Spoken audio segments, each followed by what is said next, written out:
आपकी जो inorganic chemistry है, अकार्बनिक रसायन,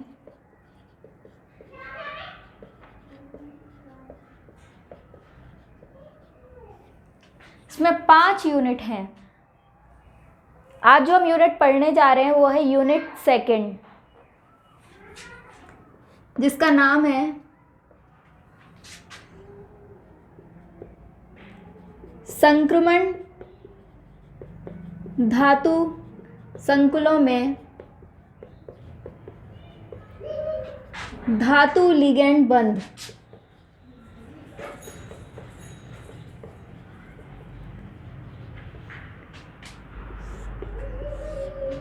ये आपके चैप्टर का नाम है, संक्रमण धातु संकुलों में धातु लिगेंड बंध। इस चैप्टर की शुरुआत होती है बीएससी पार्ट सेकंड से। जो आपने पार्ट सेकंड में एक चैप्टर पढ़ा होगा उपसह संयोजक यौगिक, उसके अंदर आपने एक सिद्धांत पढ़ा होगा, संयोजकता बंध सिद्धांत, बीवीटी। लेकिन ये जो बीवीटी है ये संकुलों के बारे में पूरी जानकारी नहीं दे पाती, इसमें कुछ कमियां थी। जिन कमियों को दूर करने के लिए सीएफटी की ज़रूरत पड़ी। लेकिन उस सीएफटी की ज़रूरत क्यों पड़ी, क्या कमियां थी, वहाँ से हमारा ये चैप्टर शुरू होता है। तो सबसे पहले हम पढ़ेंगे कि संयोजकता बंध सिद्धांत में क्या कमियां थी जिनको दूर करने के लिए हमें सीएफटी की ज़रूरत पड़ी। तो सबसे पहले हम पढ़ेंगे संयोजकता बंध सिद्धांत की कमियां।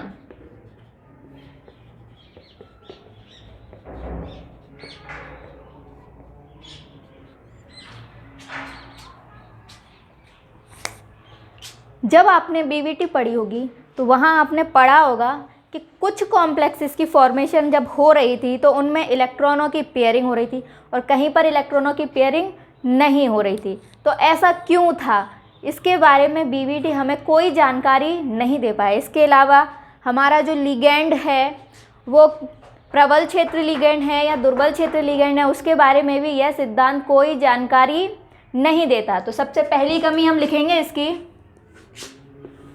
सबसे पहली कमी तो यही हो गई कि यह सिद्धांत लिगेंडों की प्रकृति के बारे में, लिगेंडों की प्रकृति के बारे में कोई जानकारी नहीं देता।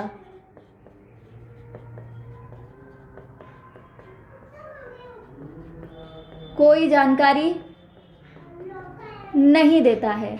लिगेंडों की प्रकृति से हमारा मतलब है कि लिगेंड प्रबल क्षेत्र होगा, दुर्बल क्षेत्र होगा, वो इलेक्ट्रॉनों की पेयरिंग करेगा या इलेक्ट्रॉनों की पेयरिंग नहीं करेगा। उस आधार पर हम लिगेंडों को विभाजित करते हैं प्रबल क्षेत्र और दुर्बल क्षेत्र में। लेकिन बीवीटी से इस विषय में कोई जानकारी प्राप्त नहीं होती। हालांकि सीएफटी ने इनके बारे में बताया कि कौन से लिगेंड जो है हमारे इलेक्ट्रॉनों की पेयरिंग करेंगे, कौन से लिगेंड इलेक्ट्रॉनों की पेयरिंग नहीं करेंगे। लेकिन बीवीटी से इसके बारे में बहुत अधिक जानकारी हमें प्राप्त नहीं होती।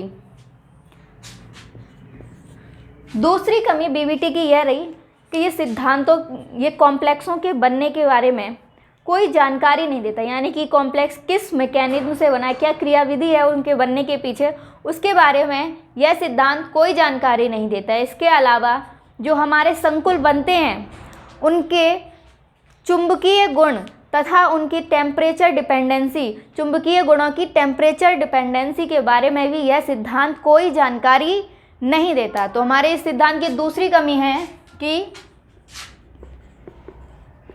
यह सिद्धांत संकुलों के चुंबकीय व्यवहार,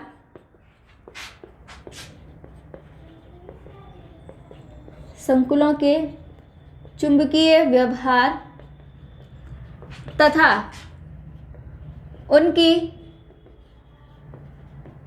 क्रियाविधि के विषय में कोई जानकारी नहीं देता।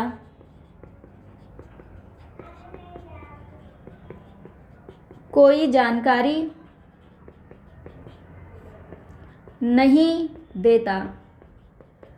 संकुलों की क्रियाविधि से हमारा तात्पर्य है कि संकुल SN1 क्रियाविधि से बना है या SN2 क्रियाविधि से बना है, इसके बारे में हमें बीवीटी से कोई भी इन्फॉर्मेशन प्राप्त नहीं होती। ये हम आगे चैप्टर जब पढ़ेंगे तब हम देखेंगे कि संकुलों का निर्माण कैसे होता है, लेकिन फिलहाल हम यहाँ बीवीटी की कमियां पढ़ रहे हैं और यहाँ पर इसके बारे में कोई जानकारी प्राप्त नहीं होती। इसके अलावा तापमान बढ़ने पर, घटने पर, चुंबकीय गुणों पर क्या प्रभाव होता है उसके बारे में भी यहाँ से हमें कोई जानकारी प्राप्त नहीं होती। तीसरी जो इसकी कमी रही, D8 विन्यास वाले धातु।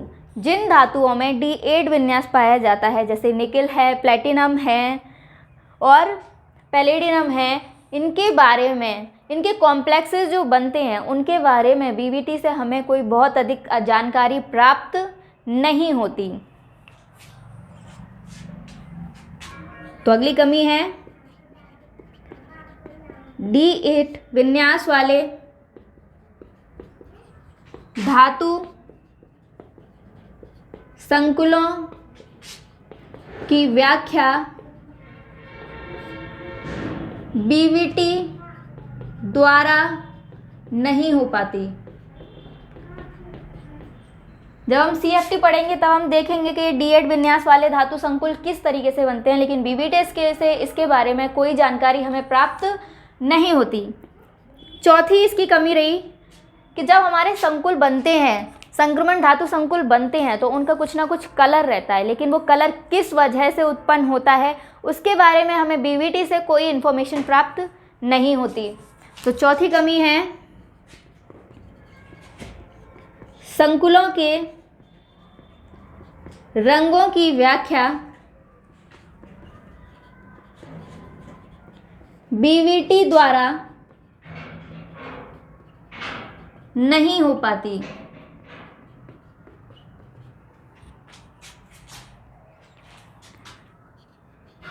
पांचवी इसकी कमी है कोबाल्ट। कोबाल्ट का इलेक्ट्रॉनिक विन्यास है 27। जब ये +2 स्टेट में होता है तो इसका इलेक्ट्रॉनिक विन्यास रह जाता है 3d7 4s0। तो जब कोबाल्ट +2 ऑक्सीकरण अवस्था में होता है तब इसके संकुलों में स्थायित्व के बारे में बीवीटी से जानकारी प्राप्त नहीं हो पाती कि संकुल किस प्रकार बनते हैं, उनका स्थायित्व किस प्रकार रहता है, उससे बीवीटी से हमें कोई जानकारी प्राप्त नहीं होती।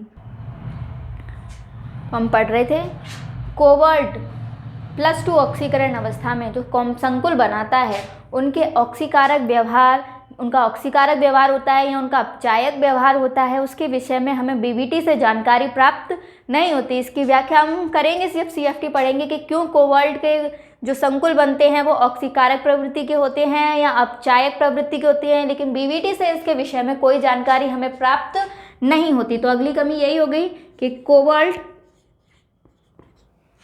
कोबाल्ट के +2 ऑक्सीकरण अवस्था में। तो दूसरी कमी है हमारी कोबाल्ट के +2 ऑक्सीकरण अवस्था में बने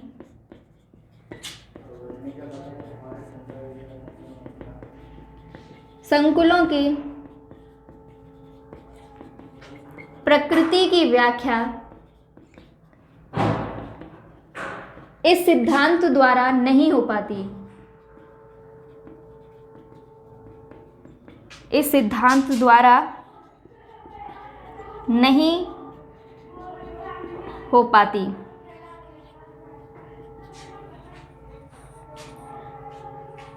अगली कमी ये है कि ये जो सिद्धांत है कॉपर, जब कॉपर के +2 ऑक्सीकरण अवस्था में जो संकुल बनते हैं उनकी व्याख्या भी इस सिद्धांत के द्वारा नहीं हो पाती।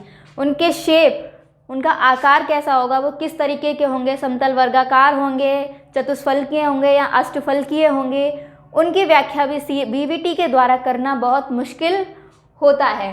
तो अगली कमी यही रहेगी हमारी कि कॉपर के +2 ऑक्सीकरण अवस्था में बने संकुलों की ज्यामिति की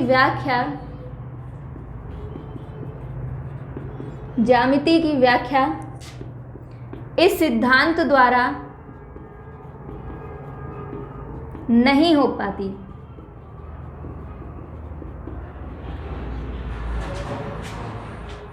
इस सिद्धांत द्वारा नहीं हो। अभी हमने बीबीटी की कुछ कमियां पढ़ी। ये कुछ कमियां हैं बीबीटी के सिद्धांत में, ऐसी बहुत सारी कमियां हैं जिनकी व्याख्या बीबीटी के सिद्धांत द्वारा नहीं हो पाती। हम उन सब के बारे में पढ़ेंगे, लेकिन जब सीएफटी में पढ़ेंगे तो हम बताते चलेंगे कि बीबीटी से इसकी व्याख्या नहीं हो पाई थी, इसलिए हम इसकी व्याख्या सीएफटी द्वारा कर रहे हैं। लेकिन ये कुछ प्रमुख कमियां थी जिनकी वजह से बीबीटी सिद्धांत जो है वो बहुत अधिक चल नहीं पाया और हमें एक नए सिद्धांत की ज़रूरत पड़ी जिसका नाम है क्रिस्टल क्षेत्र सिद्धांत।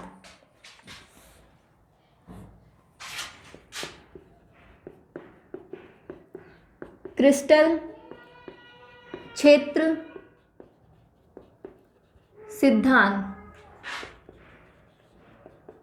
Crystal field theory, short form में हम इसे बोलते हैं सीएफटी।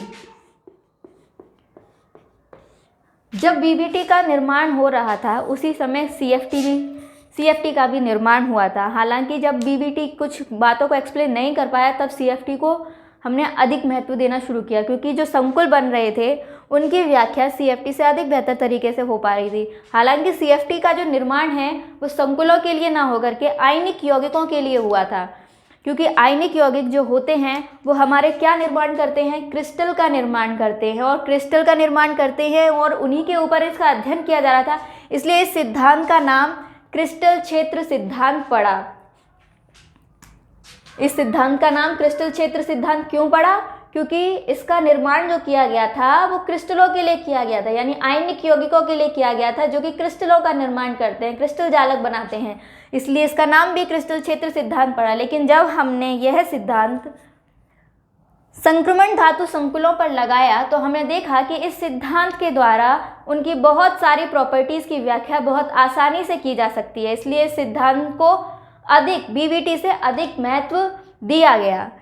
यह सिद्धांत क्या कहता है जानते हैं उसके बारे में। इस सिद्धांत के अनुसार संकुलों के निर्माण की व्याख्या कुछ प्रमुख बिंदु द्वारा की जाती है। इस सिद्धांत में कुछ प्रमुख बिंदु बताए गए हैं जिनके आधार पर हम संकुलों की व्याख्या करते हैं। पहली बात, अगर हम इसका बीबीटी से कंपैरिजन करें तो जब आपने बीबीटी पढ़ी होगी, संयोजकता बंध सिद्धांत पढ़ा होगा, तो क्या होता है जब संयोजकता बंध सिद्धांत ये कहता है कि जो संकुल होते हैं उनमें जो बंध बनता है वो सहसंयोजक प्रकृति का होता है, जबकि सीएफटी इसके बिल्कुल अपोजिट ये कहती है कि संकुलों का निर्माण जो होता है वो पूर्णतः आयनिक प्रकृति के होते हैं, यानी कि उनके बीच में इलेक्ट्रोस्टैटिक फोर्स ऑफ अट्रैक्शन लगता है, स्थिर वैद्युत आकर्षण बल, यानी कि वो पूरी तरह से क्या होते हैं, आयनिक प्रवृत्ति के होते हैं। इसके अलावा इस सिद्धांत में जो हमारे लिगेंड होते हैं उनको भी क्या माना गया है, उनको पॉइंट चार्ज माना गया है, बिंदु आवेश के रूप में माना गया है। चलिए देखते हैं इस सिद्धांत के कुछ जो प्रमुख बिंदु हैं उनके बारे में पढ़ते हैं।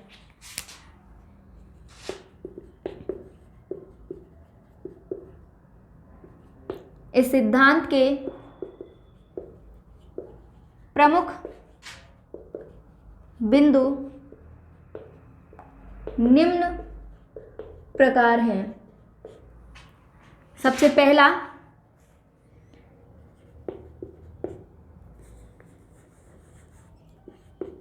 सीएफटी में लिगेंडों को बिंदु आवेश के रूप में माना गया है, बिंदु आवेश के रूप में माना गया है। क्या कहने का मतलब है, बिंदु आवेश क्या होते हैं समझते हैं। जैसे फॉर एग्जांपल हमारे पास एक लिगेंड है F-, Br-, fluoride, bromide, hydroxide, इन सभी के ऊपर कैसा चार्ज है, नेगेटिव चार्ज है। तो हम यहाँ कह सकते हैं बिंदु आवेश, या यूं कह लो ऋणात्मक बिंदु आवेश के रूप में माना गया है लिगेंडों को। इनके ऊपर चार्ज है, कैसा चार्ज है, नेगेटिव चार्ज है, इसीलिए इनको क्या माना गया है, पॉइंट चार्ज माना गया है। वो भी कैसे point charge, negative point charge, ऋणात्मक बिंदु आवेश के रूप में माना गया है। अब बहुत से बच्चे कहेंगे कि हमारे पास NH3 ये भी तो लिगेंड है, इसके ऊपर तो चार्ज नहीं है, इसके ऊपर तो लोन पेयर है। H2O इसके ऊपर भी चार्ज नहीं है, इसके ऊपर भी लोन पेयर है, तो फिर इन पर तो चार्ज नहीं है, तो ये बिंदु आवेश कैसे हुए? तो इन्हें क्या मानेंगे? जैसा कि हम जानते हैं NH3 की स्ट्रक्चर क्या होती है, नाइट्रोजन, नाइट्रोजन के ऊपर क्या है?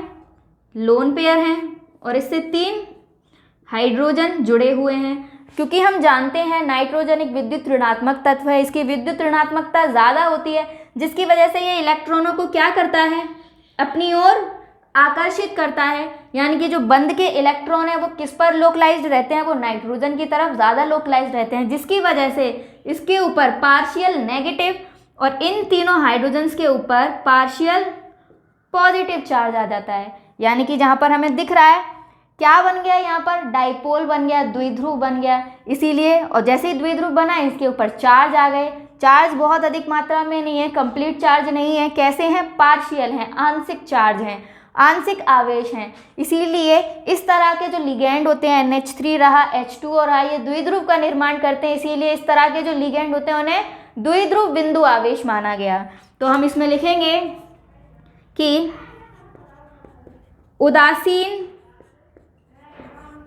लिगेंडों को द्विध्रुव बिंदु आवेश के रूप में माना गया है, बिंदु आवेश के रूप में माना गया है। जो हमारे F-, Br-, OH- है वो कहलाते हैं ऋणात्मक बिंदु आवेश, और जो हमारे NH3, H2O हैं ये क्या कहलाते हैं? द्विध्रुव बिंदु आवेश के रूप में इन्हें माना गया है। देखा, जो हमारे उदासीन लिगेंड है उनको द्विध्रुव बिंदु आवेश माना गया है। हालांकि संकुलों का निर्माण केवल लिगेंडों से तो नहीं होता, उसके लिए धातु आयन की भी ज़रूरत होती है, और जो धातु आयन होते हैं वो धनात्मक आवेशित होते हैं। तो इसीलिए हम कह सकते हैं कि जो धातु आयन है उनको क्या माना गया है? धनात्मक बिंदु आवेश के रूप में माना गया। हम इस लाइन को भी लिख सकते हैं, तो कह सकते हैं कि धातुओं को धनात्मक बिंदु आवेश के रूप में माना गया है। जब संकुलों का निर्माण धातु और लिगेंडों से होता है, जब हमारा धातु कैसा है? धनात्मक बिंदु आवेश के रूप में है, लिगेंड कैसे हैं? ऋणात्मक बिंदु आवेश या फिर द्विध्रुव बिंदु आवेश के रूप में है, तो क्या होगा? धनात्मक किसको खींचेगा? ऋणात्मक को अपनी तरफ खींचेगा। यानी कि जो लिगेंडों का ऋणात्मक सिरा है वो क्या करेगा? धातु आयन की तरफ अप्रोच करेगा, जाएगा, और तब जाकर वहाँ पर संकुलों का निर्माण होगा।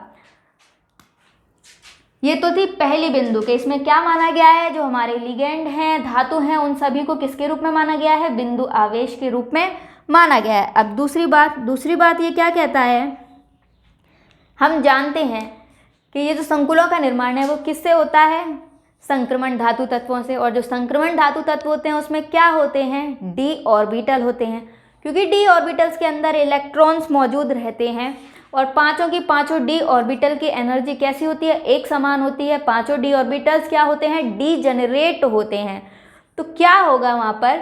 जैसे ही लिगेंड का ऋणात्मक सिरा धातु आयन की तरफ आने लगेगा तो क्या करेगा?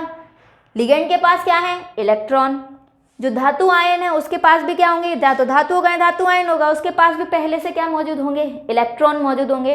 और हम जानते हैं कि इलेक्ट्रॉन ऋण आवेशित होते हैं, दोनों के पास इलेक्ट्रॉन है। तो जब ये दोनों एक दूसरे के पास आएंगे या लिगेंड धातु के पास जाएगा तो इलेक्ट्रॉन एक दूसरे को क्या करेंगे? प्रतिकर्षित करेंगे, दूर भगाने की कोशिश करेंगे।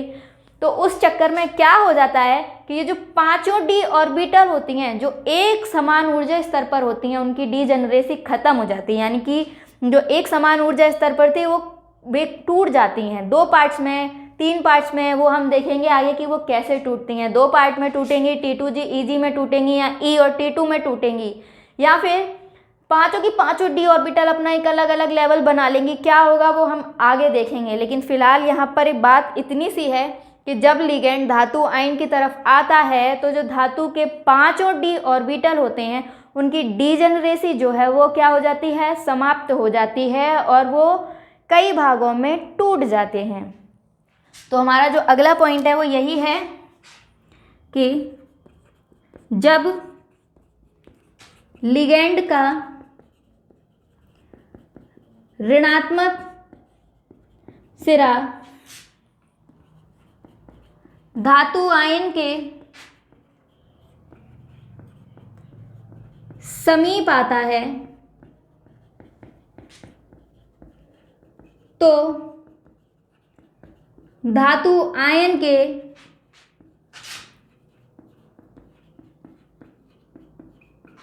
पांचों डी ऑर्बिटल की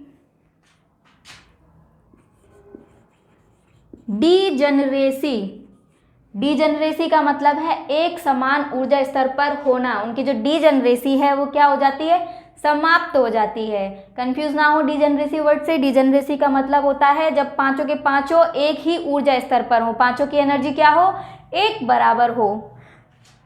लेकिन जब लिगैंड पास में आएगा तो क्या होगा, इलेक्ट्रॉन इलेक्ट्रॉन के बीच प्रतिकर्षण होगा, जिसकी वजह से डी ऑर्बिटल्स की डीजनरेसी क्या हो जाती है, समाप्त हो जाती है। क्यों समाप्त हो जाती है, हमने क्या लिखा, हमने लिखा जब लिगैंड का ऋणात्मक सिरा धातु आयन के समीप आता है तो धातु आयन के पांचों डी ऑर्बिटल्स की डीजनरेसी समाप्त हो जाती है। ऐसा क्यों होता है, ऐसा इसलिए होता है क्योंकि लिगैंड के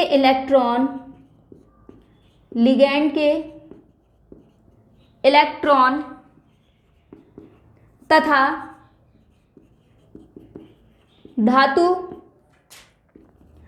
धातु आयन के, धातु या आयन ले लें, धातु भी हो सकता है आयन भी हो सकता है, इसलिए धातु या आयन के इलेक्ट्रॉनों के बीच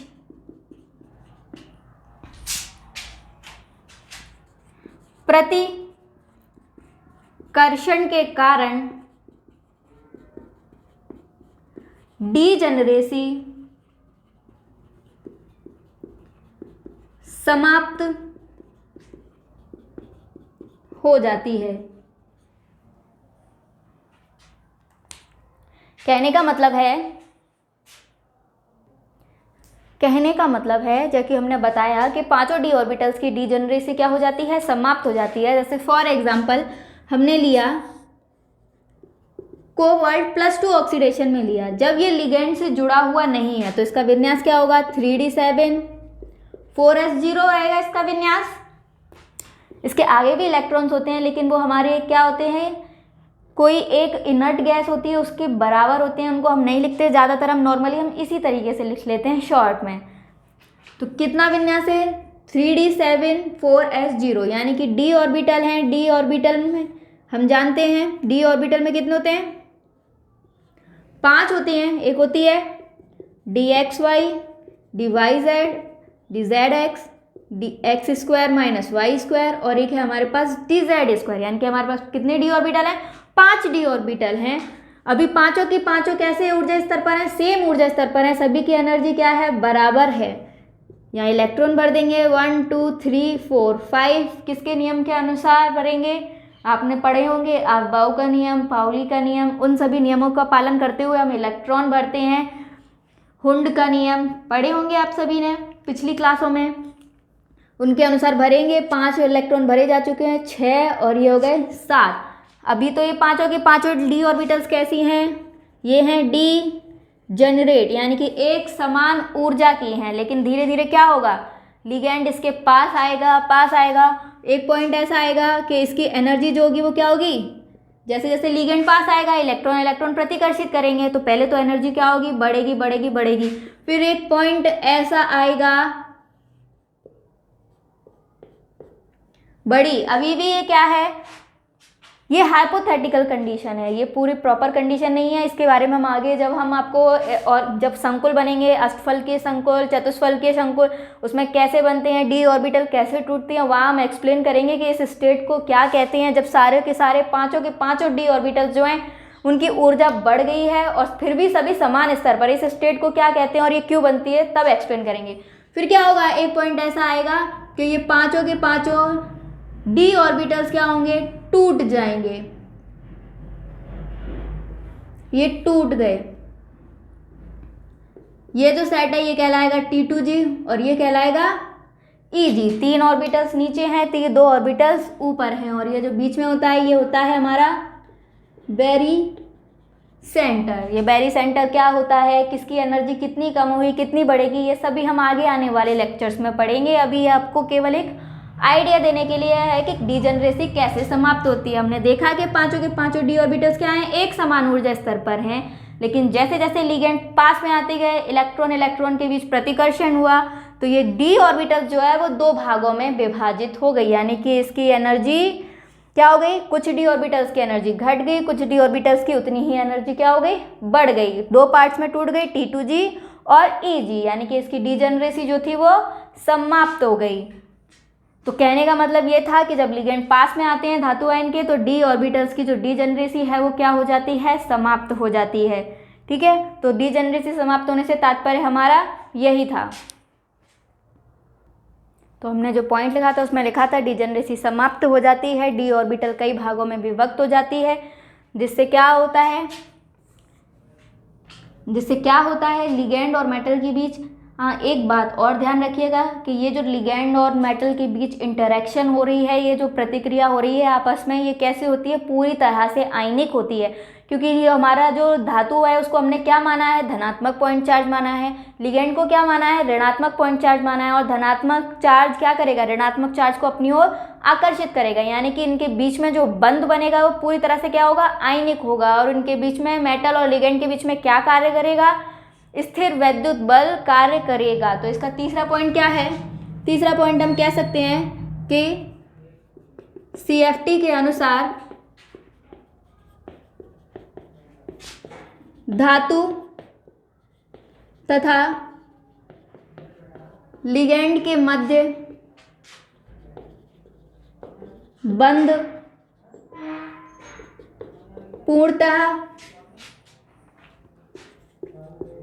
पूर्णतः आयनिक होता है, यानी कि इसके अंदर कोई भी सहसंयोजक लक्षण उपस्थित नहीं होते, जबकि हमारी बीवीटी ये कहती है कि मेटल और लिगेंड के बीच में जो बंध बनता है वो सहसंयोजक प्रकृति का होता है, और यहाँ पर CFT कह रही है कि ये पूरी तरह से क्या होता है, आयनिक होता है। इसका मतलब धातु और लिगेंड के मध्य क्या कार्य करता है, धातु तथा लिगेंड के मध्य स्थिर वैद्युत आकर्षण बल कार्य करता है, यानी कि जो हमारे कॉम्प्लेक्स बनेंगे वो कैसे नेचर के होंगे, आयनिक नेचर के होंगे। उनके बीच में कौन सा बल कार्य करेगा, स्थिर वैद्युत आकर्षण बल कार्य करेगा। तो इस तरीके से उन्होंने CFT में बताया गया, मेन पॉइंट्स कह लीजिए CFT के मेन पॉइंट्स, ये 3 जो है वो हमारी CFT के मेन पॉइंट्स हैं, इन्हीं पर पूरी CFT बेस्ड है। आगे हम देखेंगे कि CFT क्या कहती है, किस तरीके से संकुल बनते हैं उनके बारे में देखेंगे। अष्टफल के संकुल कैसे बनेंगे, चतुष्फल के संकुल कैसे बनेंगे, समतल वर्गाकार संकुल कैसे बनेंगे तो डी ऑर्बिटल का विभाजन किस प्रकार होगा, वो सब हम इन्हीं नियमों के अनुसार समझेंगे। फिलहाल तो CFT में समझने वाली बात यह है कि लिगेंड और धातुओं को क्या माना गया है, बिंदु आवेश माना गया है। फिर क्या होता है, जब ये बिंदु आवेश यानी कि लिगेंड क्या करता है, अनंत दूरी से धातु आयन की तरफ आने लगता है धीरे धीरे, तो इलेक्ट्रॉन और इलेक्ट्रॉन के बीच में क्या होने लगता है, प्रतिकर्षण होने लगता है। इस प्रतिकर्षण की वजह से जो धातु आयन है उसके जो 5 डी ऑर्बिटल है उनकी ऊर्जा एक समान होती है, लेकिन क्या होता है, जैसे जैसे प्रतिकर्षण बढ़ेगा उनकी ऊर्जा बढ़ेगी, और एक पॉइंट ऐसा आएगा कि पांचों के पांचों डी ऑर्बिटल क्या हो जाएंगे, विभाजित हो जाते हैं, विभाजन हो जाता है उनका, T2g Eg में हो या ET2 में हो, या फिर चारों के चारों डी ऑर्बिटल्स अलग सेट में बच जाएं, वो हम आगे देखेंगे किस तरीके से विभाजन होगा। लेकिन फिलहाल बात यह है कि जब लिगेंड पास में आएगा तो धातु आयन के 5 डी ऑर्बिटल्स की डीजेनरेसी जो होगी वो क्या हो जाएगी, समाप्त हो जाएगी, वो 2 या 2 से अधिक भागों में बट जाएगी। उससे क्या होगा, जो बंध बनेगा धातु आयन और लिगेंड के बीच वो किस तरीके का होगा, वो पूरी तरह से आयनिक होगा, और धातु और लिगेंड के बीच क्या कार्य करेगा, स्थिर वैद्युत आकर्षण बल। ये है हमारी CFT, इतना सी बात कही CFT ने। अब ये CFT किस तरीके से धातु के नेचर को एक्सप्लेन करती है, संकुल के बनने को एक्सप्लेन करती है, वो हम अभी आगे आने वाले टॉपिक्स में देखेंगे। फिलहाल हमने अभी क्या पढ़ा, अभी हमने पढ़ा BBT में क्या कमियां थी, उन कमियों की वजह से हमें एक नए सिद्धांत की जरूरत पड़ी जो कि था CFT। CFT। अब इन सी कमियों को कैसे दूर करेगा वो हम बारी बारी आपको बताते जाएंगे। चलिए तो हम आगे बढ़ते हैं। हमने CFT BBT की कमियां देखी, CFT देखी। BBT में क्या होता था? BBT में संकरण होता था, हाइब्रिडाइजेशन होता था, जिससे मेटल और लिगेंड के बीच में क्या होती थी? ओवरलैपिंग होती थी। मेटल के ऑर्बिटल्स जो हाइब्रिड ऑर्बिटल्स बने, हाइब्रिडाइजेशन हुआ, संकरण हुआ, संकरित कक्षक बने, उनका उनके लिगेंड के भरे हुए कक्षकों के साथ ओवरलैपिंग हुई। ओवरलैपिंग मतलब एक दूसरे के साथ क्या हुआ? अतिव्यापन हुआ। जहां पर अतिव्यापन होगा वहां पर जो बंध बनेगा वो कैसा बनेगा? सहसंयोजक बनेगा। तो ये बीबीटी की एक्सप्लेनेशन थी। जबकि हमने CFT में देखा कि यहाँ पर कोई हाइब्रिडाइजेशन नहीं हुआ, कोई संकरण नहीं हुआ, ना ही यहाँ पर कोई ओवरलैपिंग हुई, कोई अतिव्यापन हमने यहाँ पर नहीं देखा। इसका मतलब यहाँ पर बंध में सहसंयोजक लक्षण तो मौजूद नहीं होंगे। तो अब हम देखेंगे कि संकुल बनते कैसे हैं। हमारे संकुल कई तरीके के होते हैं, अष्टफलकीय होते हैं, कुछ चतुष्फलकीय होते हैं, कुछ समतल वर्गाकार होते हैं। तो हम 1 by 1 हम सभी संकुलों के बारे में पढ़ेंगे। सबसे पहले हम पढ़ेंगे अष्टफलकीय संकुलों में। अष्टफलकीय संकुलों में डी कक्षकों का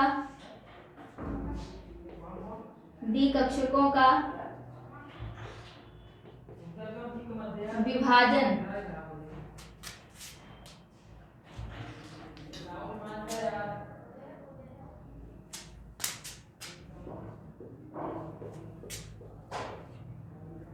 किस प्रकार होता है?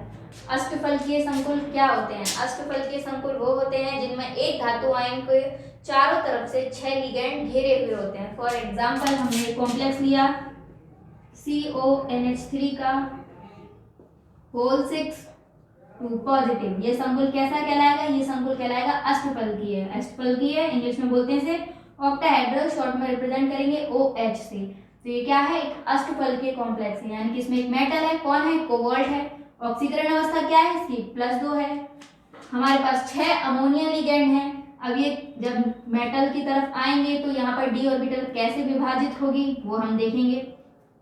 सबसे पहले हम कोबाल्ट के ऊपर चार्ज निकालते हैं। चार्ज कैसे निकालते हैं हम सभी जानते हैं। अगर हमें धातु आयन के ऊपर चार्ज निकालना हो तो कैसे निकालेंगे? हमारे पास यहाँ क्या है? मेटल पर चार्ज प्लस लिगेंड पर चार्ज बराबर होता है कॉम्प्लेक्स के ऊपर चार्ज, यानी कि मेटल पर चार्ज जो होगा वो यहाँ आएगा M में। L का मतलब लिगेंड के ऊपर चार्ज, और यहाँ पर ये जो C इसका मतलब कॉम्प्लेक्स, ये जो पूरा कॉम्प्लेक्स है इसके ऊपर चार्ज। तो कैसे निकालेंगे? मेटल का चार्ज हमें निकालना है, ये X हो गया। लिगेंड देखें NH3, इसके ऊपर कोई चार्ज नहीं होता, न्यूट्रल लिगेंड है, यानी कि इसके ऊपर चार्ज क्या है? 0 बराबर कॉम्प्लेक्स के ऊपर कितना चार्ज है? +2, यानी कि हमारे पास निकल कर आया X बराबर +2, यानी कि जो हमारा मेटल है वो कौन सी ऑक्सीकरण अवस्था में? +2 ऑक्सीकरण अवस्था में। तो यहाँ लिख लेंगे हम कॉपर कौन सी ऑक्सीकरण अवस्था में? +2। इलेक्ट्रॉनिक विन्यास देखेंगे इसका एटॉमिक नंबर होता है 27। इलेक्ट्रॉनिक विन्यास हो जाएगा इसका 3d7 4s0। तो अब देखेंगे कि ये कॉम्प्लेक्स कैसे बनेगा। यहाँ पर 5 डी ऑर्बिटल होंगी, उनकी स्प्लिटिंग होगी। तो अभी हम आगे देखते हैं हम कि कॉम्प्लेक्स किस प्रकार से बना है। देखते हैं हम डी ऑर्बिटल कैसे बनेंगी। हम जानते हैं डी ऑर्बिटल कितनी है हमारे पास? 5 है। यहाँ से बनाते हैं हमारे पास है 1 2 3 4 5 डी ऑर्बिटल। एक है हमारे पास dxy, dyz, zx, dx² - y², और एक है हमारे पास dz²। ये पांचों की पांचों कैसी हैं?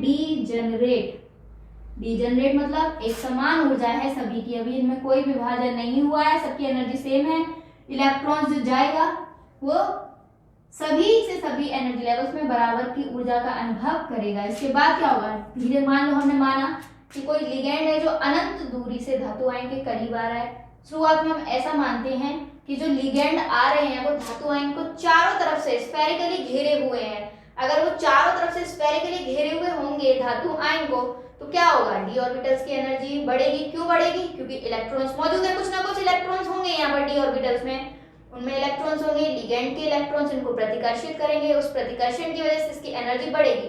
लेकिन डी ऑर्बिटल अभी बटेगी नहीं, क्योंकि हम क्या मान रहे हैं कि लिगेंड जो है वो चारों तरफ से बराबर अपना प्रभाव डाल रहे हैं मेटल के ऊपर, यानी कि स्फेरिकल एनवायरनमेंट क्रिएट कर रहे हैं। जब स्फेरिकल एनवायरनमेंट होगा तो पांचों डी ऑर्बिटल्स की एनर्जी भी क्या होगी, बराबर बढ़ेगी, यानी कि अभी कोई विभाजन नहीं होगा, केवल क्या होगी, एनर्जी बढ़ेगी। तो ये बढ़ गई एनर्जी।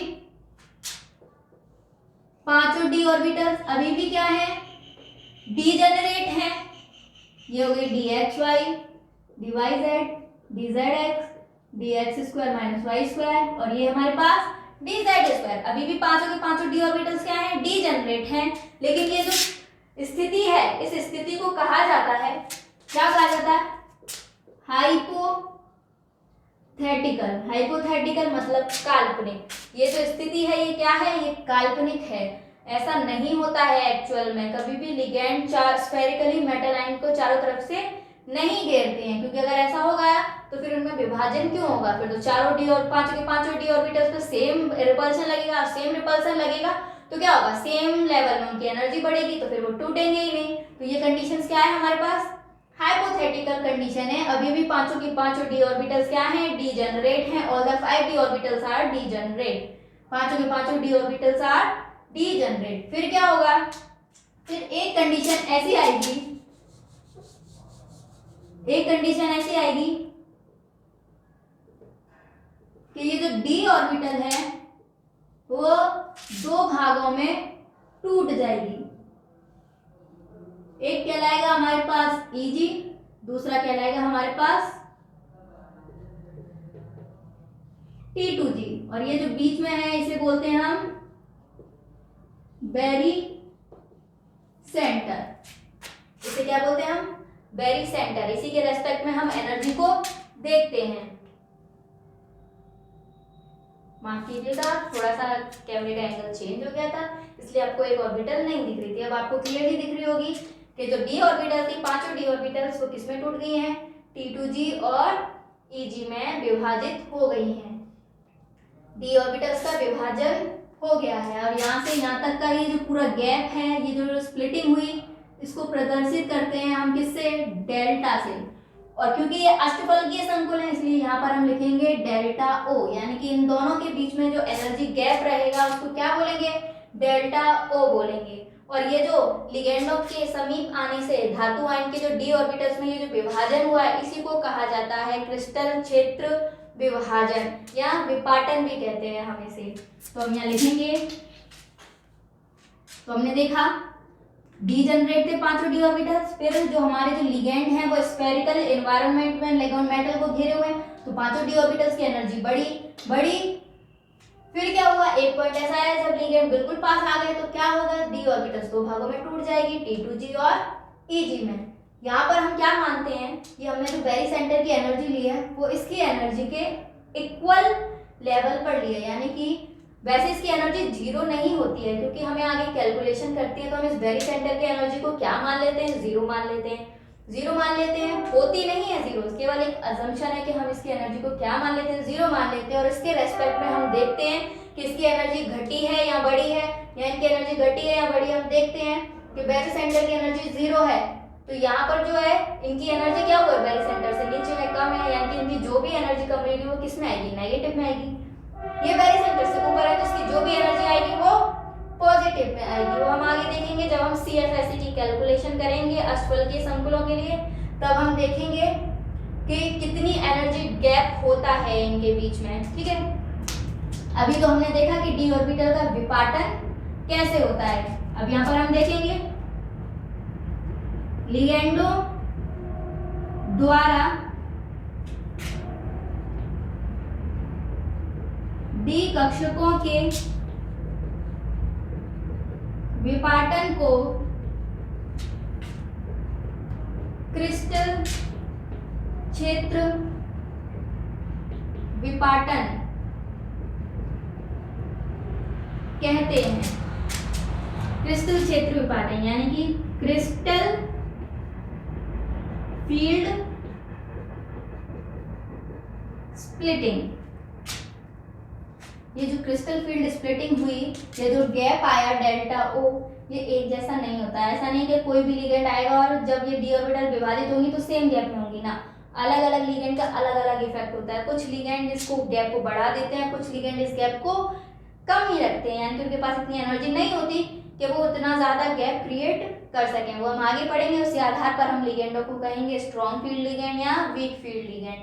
आगे आने वाले लेक्चरों में हम पढ़ेंगे, आज के लेक्चर के लिए इतना काफ़ी। आगे वाले लेक्चर में पढ़ेंगे हम कि डी ऑर्बिटल की स्प्लिटिंग हुई, इसकी एनर्जी कितनी कम हुई और इसकी एनर्जी कितनी बढ़ी, और हम CFSE इसके लिए कैलकुलेट, जब कॉम्प्लेक्स बन जाएगा तो हम उसके लिए CFSE को कैसे कैलकुलेट करेंगे वो हम आगे आने वाले लेक्चर्स में देखेंगे। आज के लिए आपके पास इतना ही। Thank you.